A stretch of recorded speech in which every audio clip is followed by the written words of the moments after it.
여러분 반갑습니다. 오늘도 새벽 돌베개에 나오신 모든 성도님들을 주님의 이름으로 환영합니다.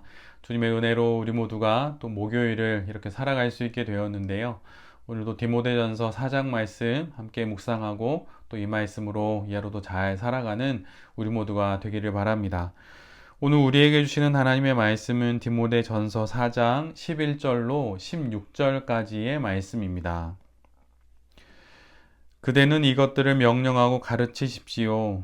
아무도 그대가 젊다고 해서 그대를 업신여기지 못하게 하십시오. 도리어 그대는 말과 행실과 사랑과 믿음과 순결에 있어서 믿는 이들의 본이 되십시오.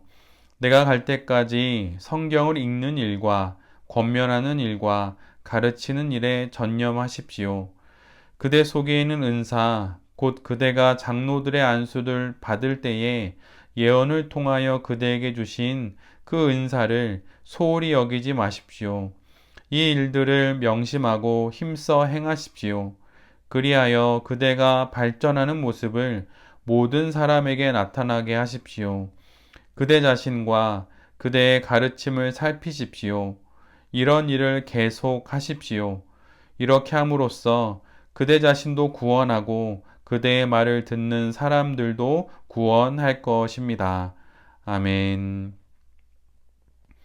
오늘은 디모데전서 4장의 말씀을 갖고 책임과 의무가 결국 우리를 온전케 할 것입니다. 책임과 의무가 결국 우리를 온전케 할 것입니다. 라는 제목으로 함께 하나님 말씀을 나누도록 하겠습니다. 교회의 신자들과 감독과 또 집사들에 대한 권면의 말씀이 끝난 이후에 이제는 에베소 교회의 목회자인 디모데를 향한 사도 바울의 권면의 말씀이 이어집니다.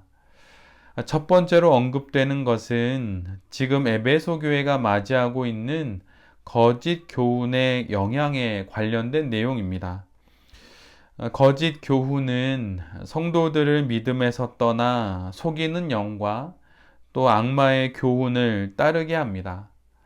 이를 통해 우리가 알게 되는 건 믿음을 떠나면 중립지대에 그대로 머무는 것이 아니라 떠나면 반드시 무엇인가에 속하게 된다는 것입니다. 진리를 떠나니 결국은 거짓 교훈에 속하고 마는 것이지요. 이 거짓 교훈은 양심의 화인을 맞은 거짓말쟁이들의 속임수에서 시작된 것입니다.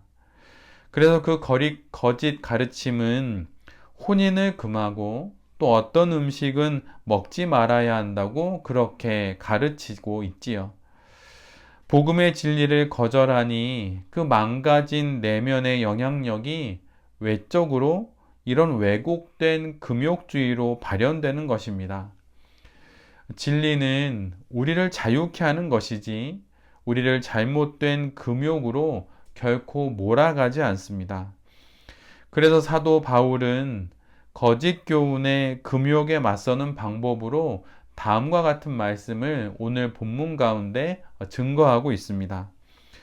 하나님께서 지으신 것은 모두 다 좋은 것이요 감사한 마음으로 받으면 버릴 것이 하나도 없습니다. 모든 것은 하나님의 말씀과 기도로 거룩해집니다.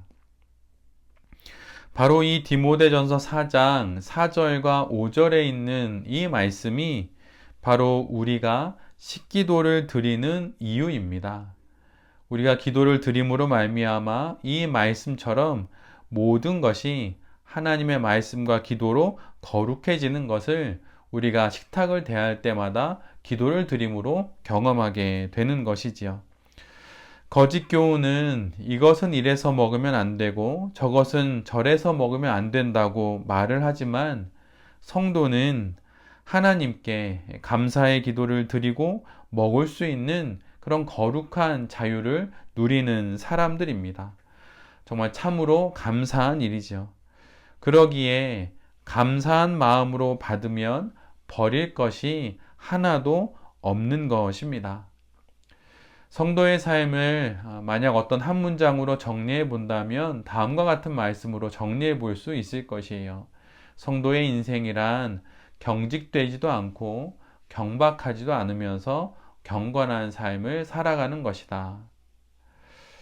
이 사실을 잘 기억하면서 왜곡된 거짓 교훈에 현혹되지 않고 진리 가운데 자유를 누리는 우리 모두가 될 수 있기를 간절히 기도합니다. 이후로 바울은 이제 본격적으로 디모데에게 목회자에게 필요한 내용들을 이제 말하기 시작합니다. 오늘 본문을 읽어보면 7절 이하 16절까지 바울은 12번의 명령의 말을 통하여서 12가지 항목을 나열하여 디모데에게 목회자로서 갖추어야 할 내용들을 언급합니다. 이는 크게 둘로 나눌 수 있는데 7절로 10절까지의 내용은 디모데 개인을 향한 2가지 명령이 나오고 11절부터 16절까지는 디모데가 감당하고 있는 교회 사역에 대한 10가지의 명령이 기록되어 있습니다. 먼저 개인을 향한 명령을 좀 정리해 보자면 이렇게 말씀드릴 수 있습니다. 거짓 교훈에 휘둘리지 말아라. 그리고 복음의 진리 안에서 하나님을 향한 일관된 초점을 신실하게 유지하라.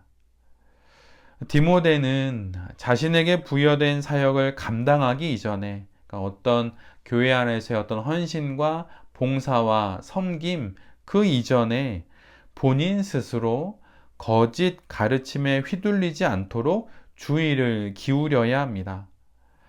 거짓 가르침 앞에 주의를 기울이지 않아도 될 사람은 아무도 없다는 것을 우리 모두가 알게 되는 것이지요.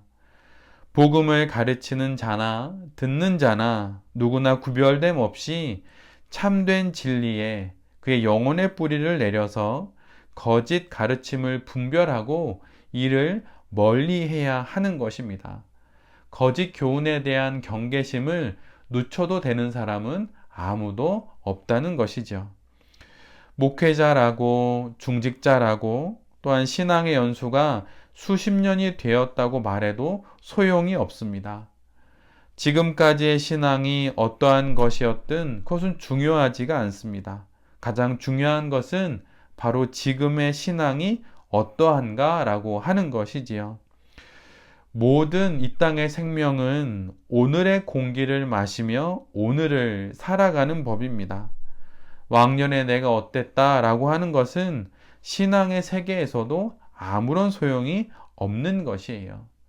가장 중요한 것은 바로 지금의 신앙인 것입니다.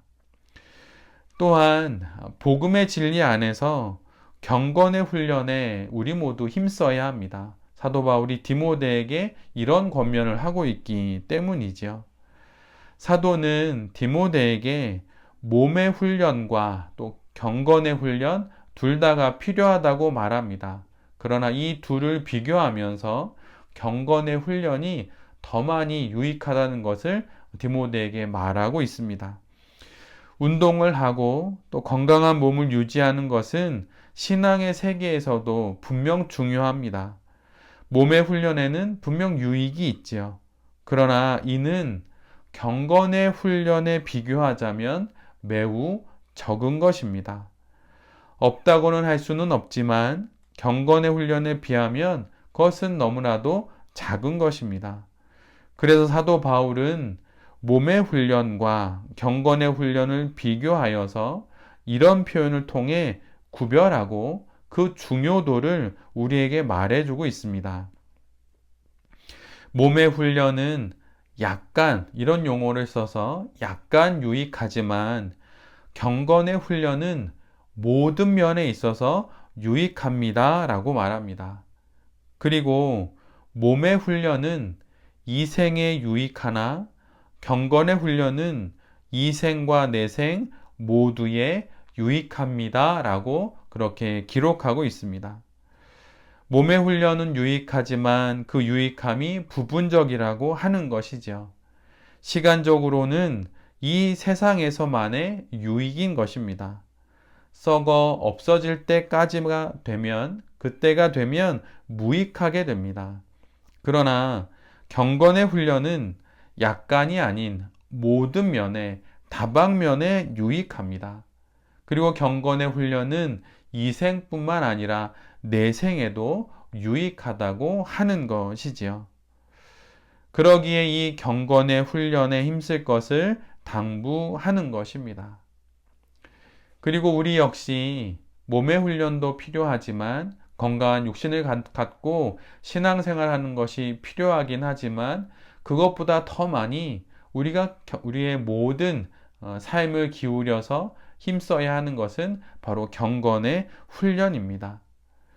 목회자라면 분명 그 어떤 성도들보다 경건의 훈련에 열심일 것입니다. 그러나 이 정도면 됐다고 말할 수 있는 사람이 없기에 사도 바울은 오늘도 디모데에게 이렇게 권면하는 것이지요.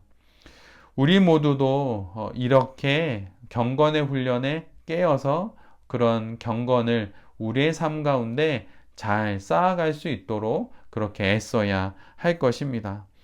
늘 깨어있는 그러한 영혼의 상태로 사태를 분별하고 상황을 판단하여서 거룩한 성도의 삶을 살아갈 수 있어야 할 것입니다.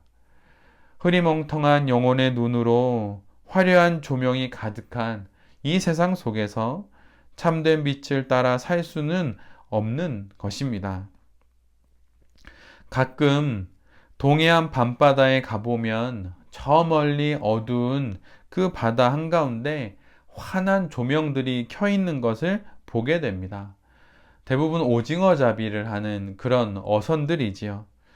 오징어 잡이 배들이 환한 집어등을 켜놓고 이 불빛을 보고 올라오는 오징어와 또 물고기를 잡는 것입니다. 자신을 낚으려는 어부의 불빛인지도 모르고 그렇게 오징어는 올라오는 것이지요. 그러기에 우리 모두가 경건의 훈련을 통하여서 깨어 있어야 하는 것입니다. 그래서 세상의 빛이 아니라 하늘의 빛을 따라 이 땅의 삶을 살아가야 하는 것이지요. 사도의 사역에 대한 10가지 정도의 내용이 뒤이어서 이제 사도 바울을 통하여 디모데에게 전해집니다. 그 내용을 좀 나누어 보자면 5가지 정도의 카테고리로 묶어서 말씀드릴 수 있습니다. 첫 번째는 가르침에 관한 권면입니다. 목회자는 그 위치상 가르치는 역할을 크게 감당하게 되지요. 그러기에 진리에 대한 연구와 공부를 그리고 성도들의 상황에 맞게 잘 전달하는 것이 필요합니다. 그러나 이 권면을 굳이 목회자로 한정할 필요는 없습니다. 언제 어디서든 우리의 믿는 바를 묻는 이들에게 잘 가르칠 수 있는 준비를 우리 모두가 하는 것이 필요합니다. 왕 같은 제사장이요, 거룩한 나라요, 그의 소유된 백성으로 부름받은 우리 모두에게 가르침의 사역은 우리의 제1의 사역 중에 하나인 것입니다.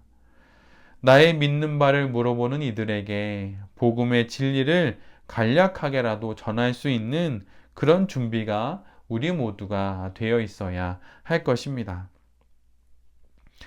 두 번째는 사역의 권위를 갖추도록 그렇게 권면합니다. 권위의 특징이 무엇일까요? 그것은 권위란 스스로 갖춘다고 가져지는 것이 아니라는 것입니다. 권위는 상대방으로부터 받는 것이지 내가 권위를 이렇게 손에 쥔다고 그렇게 권위를 획득하는 것이 아닙니다. 이는 존경과 그 성격이 매우 유사하지요. 당시 문화에서 연장자에게 권위와 존경이 주어지는 그런 문화에서 장로와 감독 그리고 집사보다 상대적으로 젊은 디모데는 사역의 권위 때문에 다소간의 어려움을 겪었던 것으로 보입니다. 사실 연대기를 잘 따져보면 디모데는 사도 바울의 2차 전도 여행에 동행하게 되는데 당시 그의 나이는 10대 후반이나 20대 초반으로 추정이 됩니다. 그리고 세월이 지나 지금 디모데전서가 기록되는 주후 60년대 중반은 그가 아마도 30 중후반쯤이 되었을 것으로 그렇게 생각이 됩니다.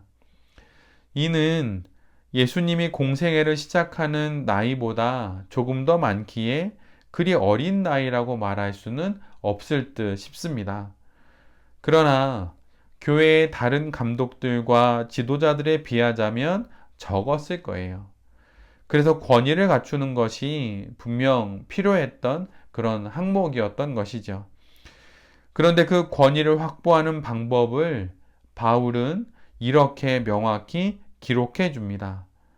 오직 말과 행실과 사랑과 믿음과 순결에 있어서 믿는 이들의 본이 되십시오. 윽박지르거나 높은 학벌과 패기로 세상에서 말하는 리더십으로 권위를 가지라 하지 않습니다. 말과 행실, 사랑과 믿음, 그리고 순결에 있어서 본이 되는 것으로 사역의 권위를 갖추라고 하지요. 이것이 성경이 말하는 리더가 권위를 획득하는 방법입니다. 이것이 세상과 다른 것이지요. 세상의 방식으로 교회 안에서 권위를 가질 수는 없습니다. 이 사실을 우리 모두도 잘 기억하므로 오직 사랑과 믿음으로 말과 행실로 또한 순결로 교회 안에서의 영향력을 또 잘 갖게 되는 우리 모두가 되기를 바랍니다. 셋째는 성경을 읽는 일과 권면하는 일과 가르치는 일에 전념해야 합니다. 디모데의 모든 가르침의 내용은 개인의 지식이 아니고 하나님의 말씀입니다. 신앙의 진리를 잘 가르치는 것이 앞선 교회의 직분자들, 그들이 해야 할 일이었듯이 목회자인 디모데 역시 그러한 모습을 또 그러한 일을 교회 안에서 해야 한다고 하는 것이지요. 성경을 가르치고 그 가르침에 따라 살도록 권면하는 것이 교회 안에서 이루어져야 할 목회자의 가장 중요한 사역인 것입니다. 가끔 저는 이런 생각을 해보곤 했습니다. 교회 안에 여러 또 사역을 놓고 각종 위원회들이 참 많은데 정작 성도들의 말씀 생활을 위한 말씀위원회나 더 깊은 기도 생활을 위한 기도위원회 이런 것들은 왜 없는 것일까? 오히려 이런 위원회가 있어야 하고 이런 위원회를 당회원들과 장로들이 책임지고 맡아야 하는 것은 아닐까라고 말이죠. 말씀을 더욱 가까이 하는 우리 모두가 될 때 결국은 우리가 그 말씀을 통하여서 하나님 앞에서 진리의 삶을 살아갈 수 있게 될 것입니다. 목회자에게만 당부되는 내용이 아니라 모든 성도들에게 당부되는 내용이라고 하는 것을 우리 모두가 잘 기억할 수 있기를 바랍니다. 네 번째는 디모데의 소명에 대한 권면입니다. 지금 디모데가 맡고 있는 소명이 얼마나 중요한 것인지를 잊지 말라고 그렇게 권면합니다. 디모데의 소명은 목회자 한 명, 한 개인이 하고 싶다고 맡은 것이 아니라 교회로부터 부여받은 것입니다.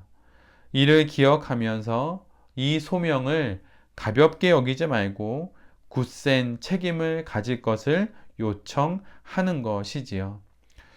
그리고 마지막 다섯 번째는 사역에 대한 충실함을 권고합니다. 맡겨진 사역에 전심전력할 것을 권면합니다.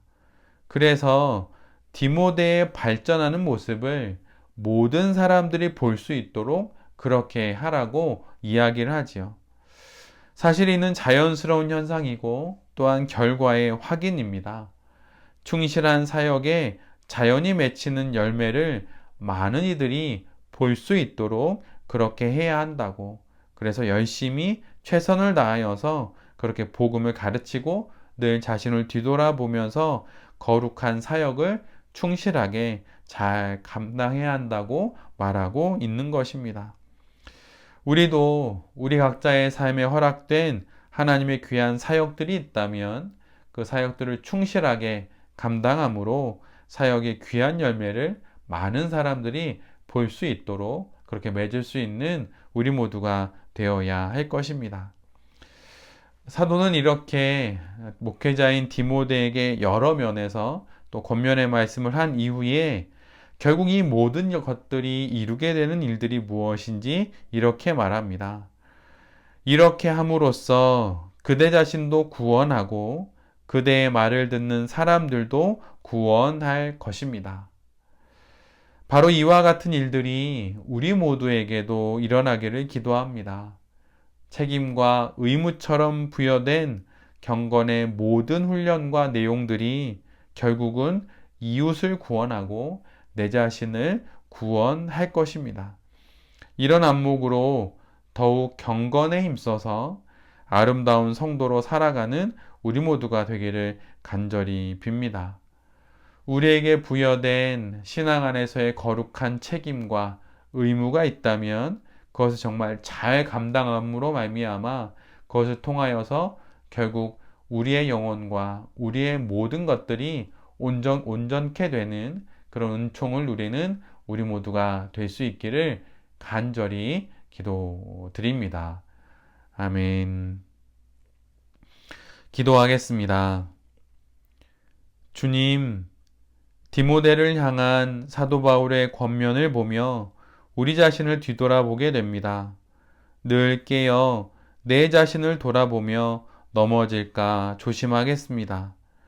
우리 각자에게 맡겨주신 책임과 의무가 결국은 우리를 더욱 온전하게 할 것을 믿고 주어진 모든 일을 경건의 훈련으로 삼아 감당하는 우리 모두가 되게 하여 주시옵소서.